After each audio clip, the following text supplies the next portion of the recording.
말씀 읽겠습니다.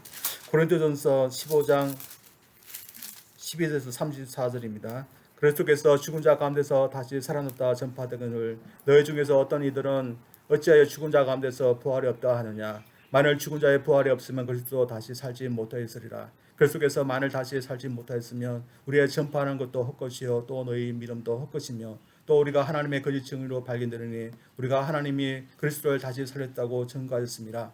만일 죽은 자가 다시 사는 것이 없으면 하나님이 그리스도를 다시 살리지 아니하시리라. 만일 죽은 자가 다시 사는 것이 없으면 그리스도 다시 사신 것이 없을 터이요 그리스도께서 다시 사신 것이 없으면 너희 믿음도 헛되고 너희가 여전히 죄 가운데 있을 것이요 또한 그리스도 안에서 잠자는 자도 망하였으니 만일 그리스도 안에서 우리의 바라는 것이 다만 이생뿐이면 모든 사람 가운데 우리가 더 불쌍한 자이라. 그러나 이제 그리스도께서 죽은 자 가운데서 다시 살아 잠자는 자들의 첫 열매가 됐도다.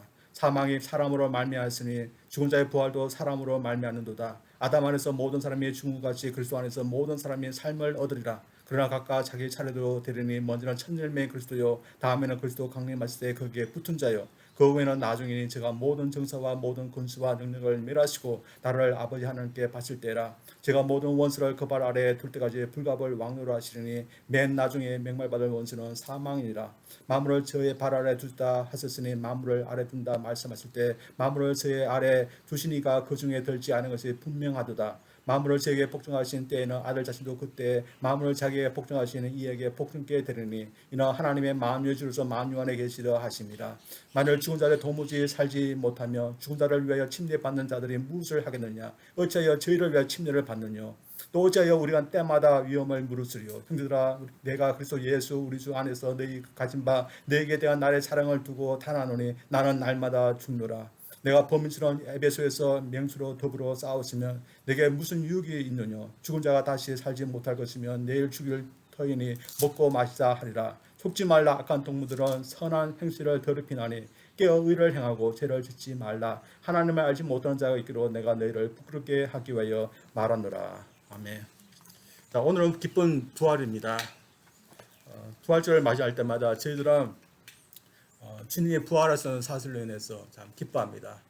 주님의 부활하시는 사실은 모든 믿는 자, 어느 시대, 어느 곳에 있는 성도들까지 다 기뻐하는 그런 소식입니다. 이것은 영국에 있는 어떤 자매도 그렇답니다. 영국의 어떤 시인이 길을 걷는데 어떤 자매님이 참 무슨 좋은 일이 있는 것 같이 이렇게 기쁘게 있는 것을 보면서 아주머니 무슨 좋은 일 오늘 있었습니까? 이렇게 질문했답니다. 그러니까 이 자매님이 뭐라고 했습니까? 예, 주님이 부활했습니다. 저는 이 사실을 볼 때마다 너무 기쁩니다. 그렇게 대답했습니다. 참 믿음이 좋아서 이런 말씀을 하셨지만 참 믿는 저희들하면 어느 때나 우리 주님이 부활하셨던 그 사실은 우리에게 기쁨을 주고 또한 그 때문에 저희들이 기뻐해야 될 줄 믿습니다. 핸델의 쓴 그런 작품 중에 메시아라는 그런 오라토리가 있습니다. 여러분도 잘 아는 그런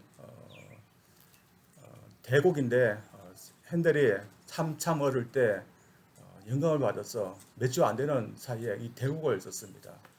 주님의 그런 성탄 그리고 주님의 순환과 죽음 그리고 주님의 부활과 영생을 곡으로서 표현한 그런 대곡입니다. 이 곡을 보면 주님께서 산생하시고 그 이후에 주님께서 대속적인 죽음을 받으시는 그 순환 과정이 있습니다. 참 그때는 분위기가 참 슬프고 참 그렇습니다. 근데 주님께서 이제 부활하시고 난 후에는 영생의 소망이기 때문에 3부 마지막 부분은 하나님을 찬양하고 또한 굉장히 밝은 분위기로 곡을 끝냅니다. 주님께서 부활하기 때문에 곡도 밝은 겁니다. 근데 제가 이 메시아 곡을 가지고서 현대의 상황에 맞게 현대곡으로 바꾼 어떤 것을 보았습니다. 이 현대곡에 나오는 주인공은 어떤 사업가였습니다. 성공한 그런 사업가였는데 이 주님처럼 사람에게 이렇게 버림받고 하는 그런 과정을 겪는 그런 것을 겪는 것을 그린 거였습니다. 그가 성공했지만 어떤 사업을 했는데 그 사업이 완전히 망해버렸습니다. 그래서 투자자들한테도 따돌림을 받고 버림을 받고 심지어는 친구들을 그리고 가정 식구들로부터 버림을 받는 그런 어려움을 당하게 됐습니다. 그래서 그가 그래서 너무 외롭고 힘들어서 그만 자신의 목숨을 끊는 그런 일까지 저질렀습니다. 그리고 난 후에 이 곡이 그 이후에 가족들이 겪는 그런 슬픔 또한 그 사람을 그리워하는 것을 쭉 그리는 것으로 끝납니다. 그런데 주님과 비슷하게 그랬지만 주님의 그 죽음은 남들을 위한 속죄적인 죽음이었고 그 위에 부활이기 때문에 곡이 나중에는 밝습니다.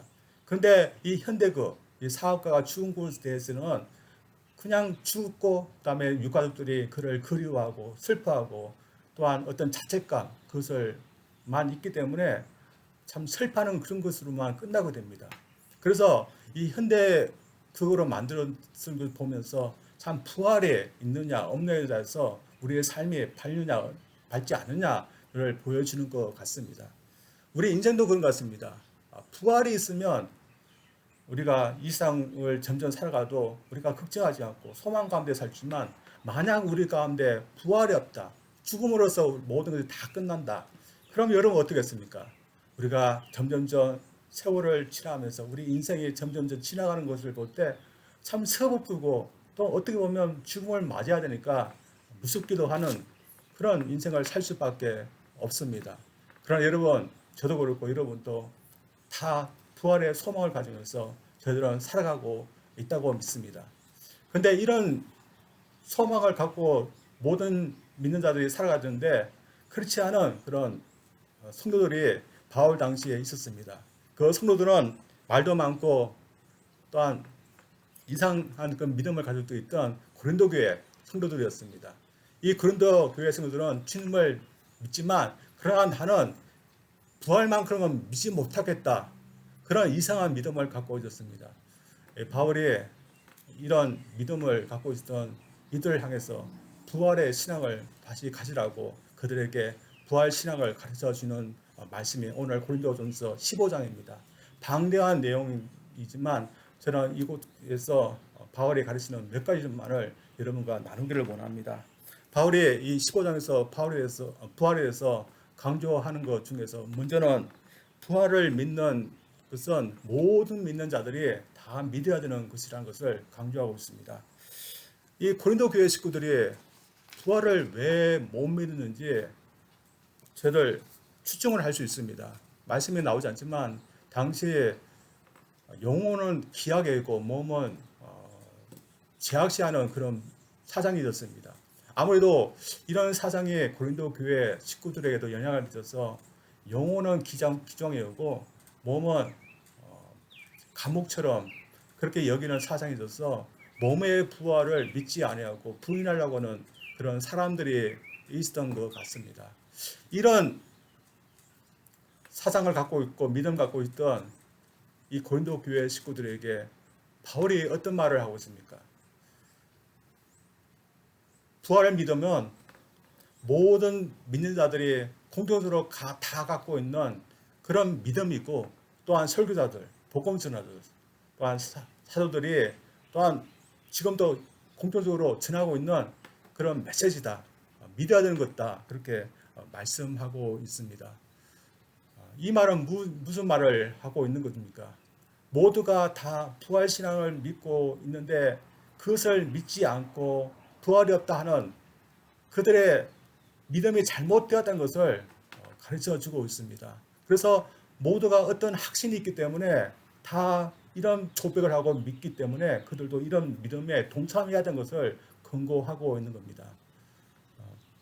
바울이 모든 믿는 자들이 믿는 그 믿음의 고백이 무엇인지 좀 나열했는데 이런 것이 있습니다. 주님이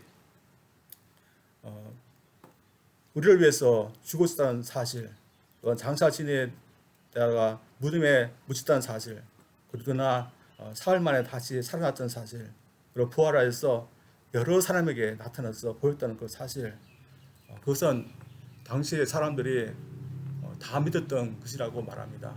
그리고 당시 사람들이 다 믿을 수 있는 어떤 확실한 근거가 있기 때문에 다 믿을 수 있다 것을 말하고 있습니다.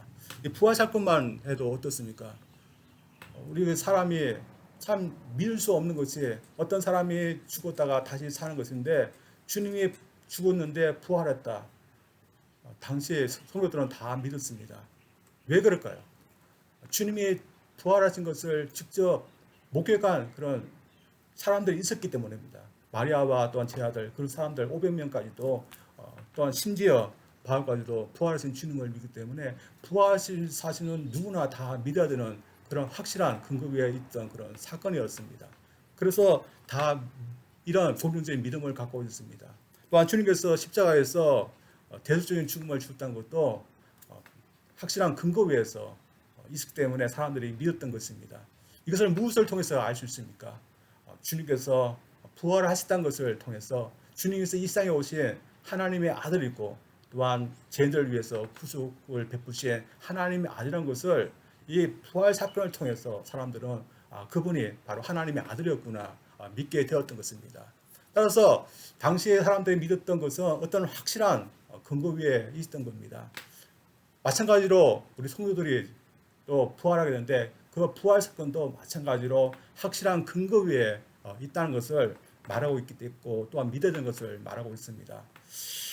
그러나 이 당시 사람들뿐만 아니라 저희들까지도 나중에 부활된다는 그 사건은 미래에 이르기 때문에 누군가가 목격하거나 누군가가 직접 볼 수 있는 것은 아니지만 그러나 확실한 근거 위에서 있는 것입니다. 그것이 무엇일까요? 주님께서 사망 권세를 이기시고 살아나셨다는 것, 그것이 근거라는 겁니다. 주님께서 살아나셨기 때문에 주님 안에 있는 사람들도 다시 살 거라는 것을 믿어야 된다는 것을 저희들에게 말씀하고 있습니다. 주님께서 살아나셨고 또한 주님께서 당신 안에 있는 사람들에게 약속하기 때문에 저희들 언젠가는 다시 부활할 줄 믿습니다.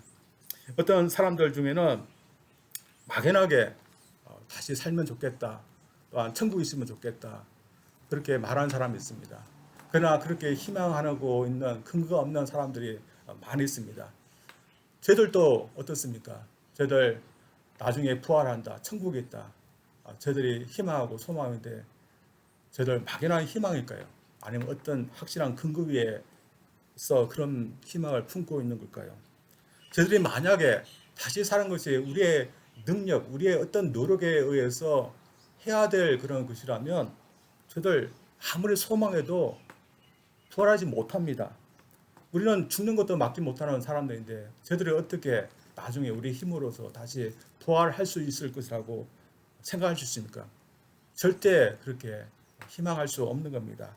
또한 그렇게 부활을 하지 못하고 또한 부활을 약속할 수 없는 어떤 사람의 그 말을 믿고 따르는 것도 희망을 가질 수 없는 겁니다. 이러면서 모든 다른 종교들은 부활의 희망을 줄 수 없는 겁니다. 이것은 불교도 마찬가지였습니다. 불교 창시자인 석가모니도 부활의 희망에 대해서 얘기한 적은 없습니다. 그런 죽음에 대해서도 죽음을 깨달았다 했을 뿐이지 죽음에 대한 어떤 해법을 주지는 못했습니다. 어떤 젊은 여인이 그에게 찾아왔습니다.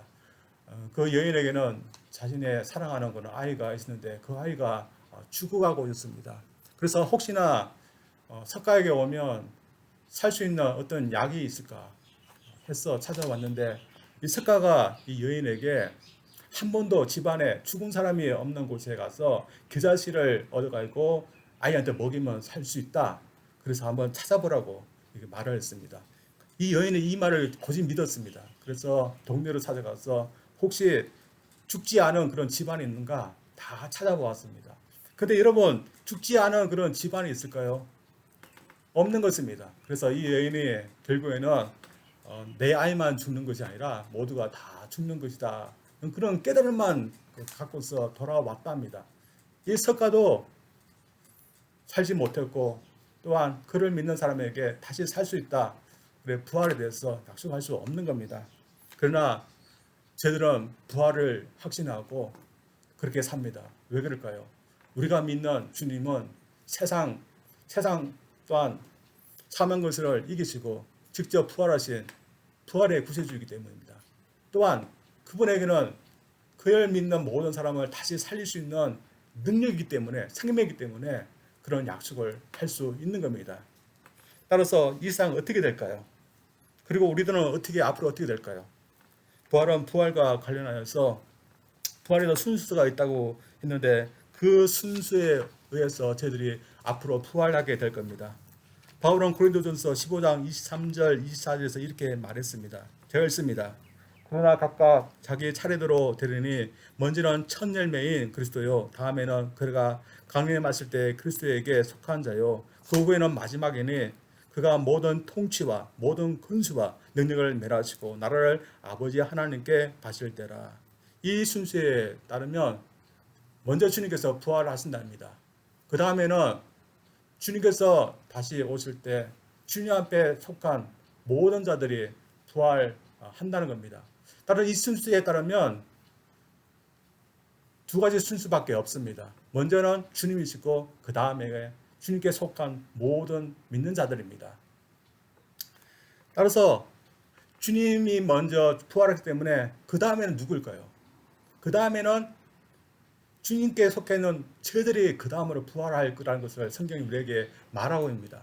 그런데 여러분 보십니까? 주님은 지금부터 2000년 전에 부활했습니다. 근데 그 다음에 우리라고 하는데 주님은 언제 오실지도 모르기 때문에 우리 다음과 그 주님과의 사이에는 우리 보기에는 너무나 길게 느껴지고 그 시기가 언제 될지도 모르는 것입니다. 그래서 우리가 보기에는 참 우리가 부활했을까? 주님이 과연 오시기나 할까? 우리가 구원받기나 할까? 그런 생각이 때때로 들고 있지만 오늘 본 말씀은 주님께서 부활하시고 그 다음은 우리가 부활할 거라고 하였기 때문에 분명히 시간이 지나면 우리도 부활하게 될 것을 저들 믿어야 될 줄 믿습니다. 그래서 저들 우리 생각을 보면 모든 사람들이 다 죽고 저들도 다 죽기 때문에 부활할 수 있을까 그렇게 생각이 들지만 우리 주님께서는 분명히 당신의 약속을 지키사 당신을 믿고 주님 안에서 죽은 사람들도 또한 그때 살아있는 사람들도 주님 같은 그런 부활의 몸을 이룰 수 있도록 그리고 영원한 삶을 누릴 수 있도록 저들을 바꾸어 주시고 살릴 줄 저들을 믿을 수 있는 저들 되기를 원합니다. 그래서 부활은 어떤 막연한 희망이나 막연한 어떤 것이 아니라 주님 다음에 우리에게 이루어질 확실한 사실임을 우리가 믿고 살 수 있는 저들 되기를 원합니다. 따라서 두 번째로 바울이 부활과 관련하여 강조하고 있는 것은 부활은 우리가 준비하여야 하는 것이라는 것입니다. 부활이 없다고 믿는 이 고린도 교회 성도들, 그들이 부활을 믿지 아니하기 때문에 그들의 삶도 어떻게 됐을까요? 부활을 믿지 않기 때문에 부활을 전혀 준비하지 않고 또한 죽으면 그만이다 그런 생각으로 살았을 것입니다. 그래서 그들은 어떻게 보면 내일 죽을 테니까 지금 먹고 마시자 그렇게 그런 태도로 살았을 것입니다. 이것을 30일에서 바울이 지적하고 있습니다. 제가 읽겠습니다. 내가 사람의 방법대로 에베소에서 맹수와 더불어 싸웠다면 내게 무슨 유익이 있으리요? 죽은 자가 다시 살아나지 못한다면 내일 죽을 테니 먹고 마시자 하리라. 부활이 없다면 사실 모든 사람들이 내일 죽을 테니까 지금 행복하게 살고 이 세상에서 잘 먹고 잘 살고 이렇게 살자. 모두 그렇게 해야 된다는 것입니다. 만약 부활이 없다. 그러면 어떻게 했습니까? 저들 다 그렇게 해야 됩니다. 그러나 부활이 있기 때문에 저들 부활을 준비하고 또한 부활이기 때문에 저들 열심히 믿음 생활하고 또한 이 세상에서도 주님의 그런 길을 따르고자 저를 노력하는데 만약에 부활이 없다. 그러면 부활을 믿고 부활 때문에 자신의 인생을 맞추어서 살았던 사람들은 가장 불쌍한 사람이란 것입니다. 이러면서 저들도 어떨까요? 저들도 가장 불쌍한 사람일지도 모릅니다. 왜냐하면 저들 죽음으로 끝난 게 아니라 그 위에 부활이 있고 내수도 있고 천국도 있다. 그렇게 믿고 지금도 열심히 예배도 드리고 또한 믿음 생활하고 노력하고 있는데 이런 것이 없다. 그러면 저들 어떻겠습니까? 괜한 그런 열심을 내고 헛된 수고를 한 것밖에 없는 그런 불쌍한 사람밖에 되지 않습니다. 이러면서 바울도 부활이 없다면 그도 참 억울할 겁니다. 그만큼 주님의 부활을 증거하기 위해서 노력한 사람도 없고 또한 일평생 자신을 드린 사람도 없습니다. 본문 32절에 나와 있는 대로 그런 에베소에서 맹수와 더불어 싸웠다 했습니다. 그런 부활 이전에 에베소에서 맹수와 같은 그 존재들, 사람들, 어떤 세력들과 싸웠는데 이런 부활이 없다. 그런 그가 싸웠던 것, 또한 그의 목숨을 다해서 고생한 것, 무슨 소용이 있느냐는 겁니다. 그래서 부활이 없다면 설렁설렁 대충대충 신앙생활 한 사람들이 그래도 덜 억울할 거고, 그리고 불신자들이 더 현명할지도 모릅니다. 제가 설교 준비를 하다가 한 사람 이야기를 보게 됐습니다. 그 사람은 조니 앨슨 타다라는 사람이었는데 만능 운동 선수였습니다. 수영도 잘하고 말도 잘하고 그런 사람이었는데 그만 17세 해변에서 사람들과 물놀이를 하다가 다밍하다가 그만 목을 다치는 사고가 일어났습니다. 그는 목 사고를 난 후에 중환자실로 옮기기까지 했습니다. 거기서 사경을 헤맬 정도였습니다. 거기에 있던 사람들이 다 죽어나가는데 그곳에서 그는 그래도 믿음 있는 사람 때문에 시편 23편 하나님은 나의 목자시니 하는 그런 구절을 생각하면서 하나님 저를 살려달라면서 하나님께 매달렸습니다. 그래서 그런지 하나님 은혜로 그가 무사히 회복되어서 다시 회복될 수 있었습니다. 그 후에 그는 어떻게 됐을까요? 제대로 생각하듯이 목 이하에는 마비가 왔습니다. 그래도 불구하고 그는 훈련을 통해서 손가락도 쓸 수 있었고 입도 자유롭게 쓸 수 있어서 그 입을 통해서 그림을 그릴 수 있는 화가가 되었답니다. 우리가 보기에는 참 답답하고 힘든 그런 삶을 살 수밖에 없었지만 그래도 이렇게까지 하나님이 살려주시고 또한 화가의 삶을 살 수 있게 하시는 것에 대해서 이것도 하나님의 은혜라. 그는 그렇게 지금도 살고 있답니다. 그러나 그에게도 참 불편하고 참 부러운 그런 것이 있는데 그게 뭘까요? 자유롭게 움직이는 것, 그것을 가장 부러워했답니다. 특별히 부흥회 가면 목사님들이 성도들을 향해서 일어나서 같이 무릎을 꿇고 기도하자 한데 자신만은 이렇게 하지 못하는 것에 대해서 굉장히 부러웠답니다. 근데 이 사람 그래도 나는 괜찮다. 그런 마음을 가졌답니다. 왜냐하면 앞으로 내가 천국 가서 내가 부활하면 나도 자유로운 몸이 돼서 나도 뛰기도 하고 나도 찬송도 하기 위해서 일어나기도 하고 그리고 무릎 꿇기도 하고 또 운동도 하면서 그렇게 살 것을 생각하면서 나는 괜찮다. 그렇게 생각했습니다. 그래서 그런 소망이기 때문에 자유롭지 못한 것에 대해서 원망하지 않고 하나님께서 이만큼 생명 주신 것에 대해서 감사하면서 살았다 합니다. 근데 그는 이렇게 부활의 소망 때문에 사는데 만약에 부활이 없다. 그럼 그의 인생이 뭐가 되겠습니까? 그만큼 억울하고 불쌍한 인생도 없을 겁니다. 저희들도 그렇지 않습니까? 부활이 없다.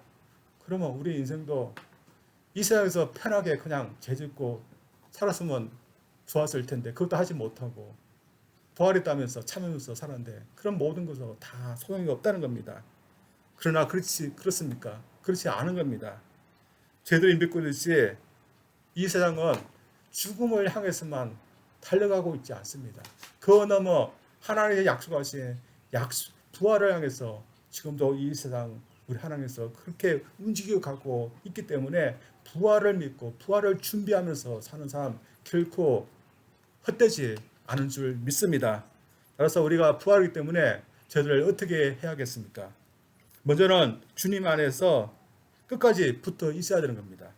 오늘 본문에서 말하는 부활은 주님께 속해 있는 주님을 믿는 자들만이 갖게 될 부활을 의미합니다.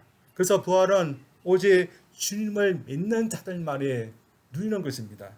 사실 우리는 부활이 얼마나 영광스럽고 귀한 건지 잘 모릅니다. 그러나 저희들이 일상에 살면서 죽음의 지배하에 살기 때문에 부활이 얼마나 귀한 건지 그래도 조금은 알 수 있는 것 같습니다.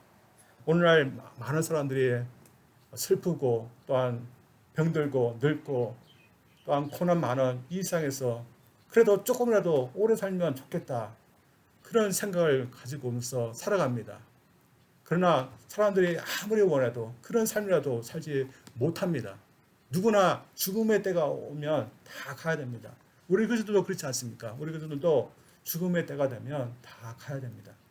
그러나 언젠가 주님께서 오시는 그날, 주님께서 우리를 부르시는 그날, 우리는 죽음의 계속해서 머무르는 게 아니라 언젠가는 그 죽음에서 일어나서 주님에게 나가서 영원히 주님과 함께 사는 그날이 분명히 온다는 것입니다.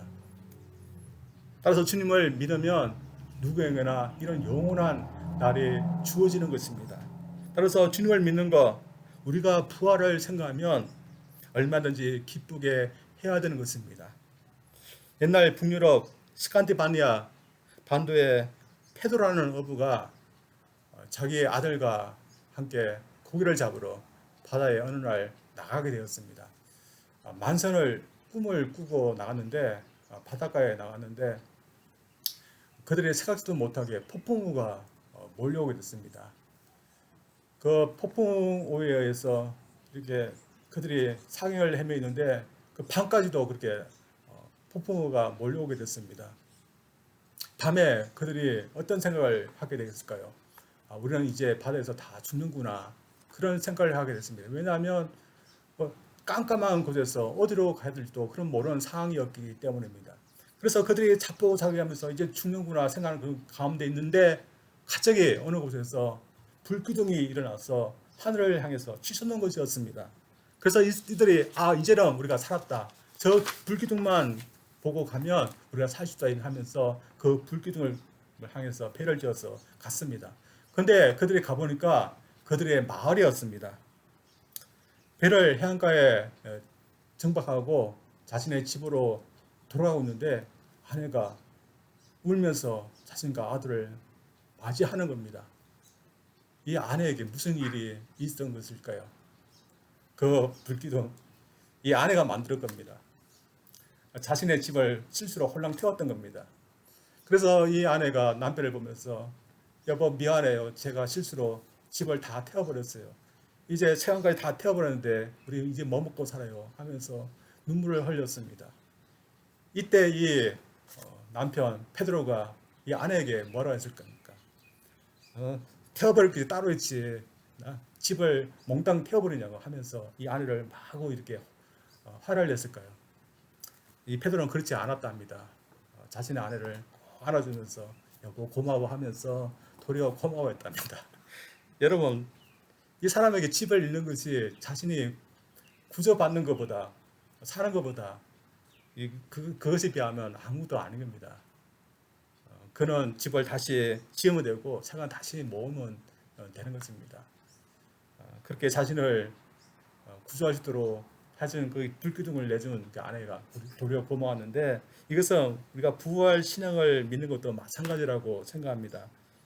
죽음은 다가 아니라 주님이 오시는 날 주님 안에서 우리도 부활하려고 믿음 생활 저희들이 발휘하려고 노력하고 있습니다.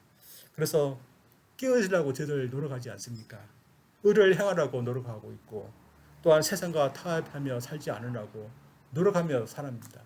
저희들이 두 눈 한번 찔끔 감으면 저희들 세상 편하게 살 수 있는 건 너무나 많습니다. 그러나 저희들이 죄를 짓지 않으려고 하나님 앞에서, 주님 앞에서 깨끗하게 살려고 저희들 얼마나 노력하며 또한 회개하려고 노력합니까? 그래서 어떤 사람들은 왜 신앙생활을 해야 되는지 알지 못한다 그렇게 말합니다. 그리고 당시 바울시대 성도들은 더 어렵게 신앙생활 해야 했습니다. 그러나 우리에게 이 세상 어디에서도 얻을 수 없는 것, 주님을 믿기만 하면 얻을 수 있다면 우리가 신앙생활하면서 갖는 이 어려움, 그것이 어려움이겠습니까? 따라서 우리가 부활을 향해서 가고 있는 이상 끝까지 주님 안에서 있으라고 깨어서 믿음 생활 해야 되는 겁니다. 그리고 두 번째는 더 부활의 증인으로 살아야 합니다. 하나님 말씀하신 대로 이 세상은 대화하고 있지만 너무나 많은 사람들이 자신의 생각대로 세상에 흘러갈 거라 그렇게 생각합니다. 많은 사람들이 자신의 생각에서 이 세상은 죽으면 끝이다 그렇게 생각하면서 죽음 이후에 있는 부활도 준비하지 않고 천국도 준비하지 않고 믿음 생활하지 않고 그렇게 살아갑니다. 그러나 이 세상은 하나님께서 말씀하신 대로 흘러가고 되어간다. 이것을 믿는 저들은 이것을 볼 때 가만히 있을 수 있습니까? 그렇지 못하는 겁니다. 죽으면 끝이다 하면서 잘못된 생각으로 아무 준비도 하지 않고 살아가는 사람들에게 죽음 이후에 하나님께서 약속하신 부활이 있으니 우리 준비하자. 그런 말을 우리가 해야 하는 겁니다. 그러나 오늘 저희들 어떻습니까요? 세계 곳곳의 교회들은 어떠할까요? 오늘 사회에서 부활이 있으니 주님 믿으셔야 한다고 저희들이 말해야 되지만 오히려 부활이 없다 말하는 사람들의 목소리가 더 큰 것 같습니다. 그래서 여러분 사회에 가서 부활이 있으니까 믿음 생활을 하십시오. 회개하십시오. 내세가 있으니까 천국을 준비하십시오. 그 믿음에 대해서 부활에 대해서 주님에 대해서 우리가 잘 얘기하실 수 있습니까? 오히려 부활이 없다. 이 세상의 전부다. 이 세상의 행복에 사는 것은 전부다 하는 그 사람들의 그 목소리가 더 크고 그렇게 하는 것이 당연한 것이라고 생각하면서 그것에 대해서 얘기하는 것만을 고집합니다. 저희들도 사회에 나가면 그렇게 못하는 것을 보게 됩니다. 어떻게 보면 세상에 죽음이 아니라 부활을 갖기 때문에 모두 다 부활을 준비하고 그곳에 들어오기 위해서 우리가 부활에 대해서 얘기해야 되는데 그렇지 못한 것 같습니다. 제가 TV를 보니까 미국의 어떤 선교사님이 각 대도시를 돌면서 회개하라 이런 메시지를 지금 하면서 도는데 여러분 이런 분들을 보면 저희들이 어떤 생각합니까? 꼭 이런 시국에 꼭 회개하라고 그렇게 해야 되나 그런 마음 들지만 어떻게 보면 그분의 그 사역에 참 맞다고 생각합니다. 저들도 사람들에게 지금 어떤 소식을 전해야 됩니까? 부활이 있으니까 부활에 들어갈 수 있도록 준비해야 됩니다. 그런 목소리를 저들이 내어들 줄 믿습니다. 그래서 오늘 부활의 메시지가 오늘만 기뻐하는 메시지가 아니라 모든 사람도 이 기쁜 소식을 듣고서 모두 다 부활에 들어갈 수 있도록 그런 준비를 하시도록 우리가 전할 수 있기를 원하고 또한 저희들도 그런 준비를 할 수 있는 그런 삶 저희들이 부활이기 때문에 그렇게 할 수 있기를 주님으로 축원드립니다. 우리 기도하겠습니다. 하나님 아버지 감사합니다. 우리 주님 부활하셔서 우리의 첫 열매가 되어서 우리도 부활할 수 있는 은혜 주시니 감사드립니다. 이 세상 죽음이 지배하고 있고 죽음 앞에 아무도 손을 쓸 수 없는 무기력한 그런 존재로서 우리가 살고 있지만 그러나 그 사망 근세까지도 이기시고 승리하시고 부활하신 주님 또한 언젠가 마지막 때 그 사망 완전히 다 이기시고 없어지게 하기에는 그런 승리자 되시는 우리 주님께서 우리에게 부활을 약속하셨으니 우리가 그 부활을 믿고서 부활을 준비하면서 살 수 있는 저들 되게 도와주시고 또한 부활의 증인으로서 살 수 있도록 도와주시옵소서. 이 세상에 오직 부활의 소식만이 우리의 소망이고 또한 기쁜 소식일 줄 믿습니다. 하나님 우리가 무엇을 통해서 우리가 소망을 가지고 있습니까? 하나님 이 세상의 모든 것 다 지나가고 다 없어지지만 오직 우리에게 약속하신 그 소식은 변치 않고 꼭 이루어질 줄 믿습니다. 우리가 이 생을 살면서 주님께서 말씀하신 그 말씀을 사실로 믿게 도와주시고 또 그것을 준비하면서 살 수 있는 저들 되게 하여 주시옵소서. 예수님 이름으로 기도합니다. 아멘.